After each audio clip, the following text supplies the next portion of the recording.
I write in a forest. I go in there to listen. What started at the Billy Graham Library in 2015 right here in Charlotte, North Carolina, has evolved into a lifelong commitment and journey. Something is always moving through each and every one of us. It's our calling. These aren't my words. These are the lyrics from Billy's Forest. Chapter number 351, January 14th, 2023. A very cold morning greeted Jazzy and I inside this forest this morning. In the South, we call it cold to the bone, the dampness of the air combined with a temperature at 35 degrees with a light breeze. The squirrels don't seem to mind. They're leaping all over from limb to limb. It's a game of chase. Tag, you're it. No, you're it. There are no hawks at 7 a.m., not even the sound of a crow. The mountains have received snow, and the rest of us feel as if we're standing in front of a freezer with the door wide open. This weather is actually good for the human being. The immune system is activated, strengthening up our ability to fight off infections. The flip side of the cold weather exposes a hidden truth. Chilly temps can trigger a person's level of depression. For plants, cold weather lessens the risk of weeds, disease, and insects. Cold to the bone in the forest this morning.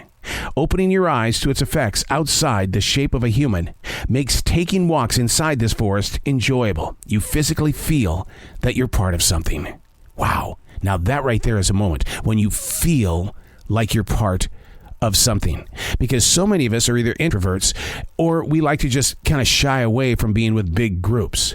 But to feel like you're part of something other than just your neighborhood or your family.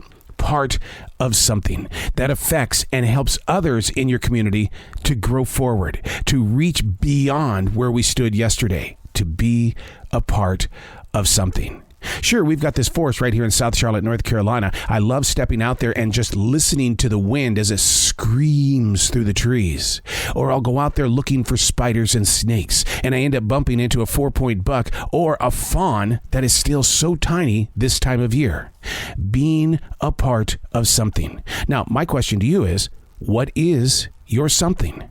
That's a question that you've got to answer on a personal level, because my something may not match your something, but when we bring our somethings together, it creates conversation.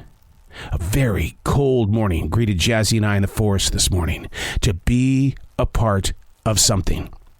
It's time to identify your something. I'm Arrow. These aren't my words. These are the lyrics from Billy's Forest.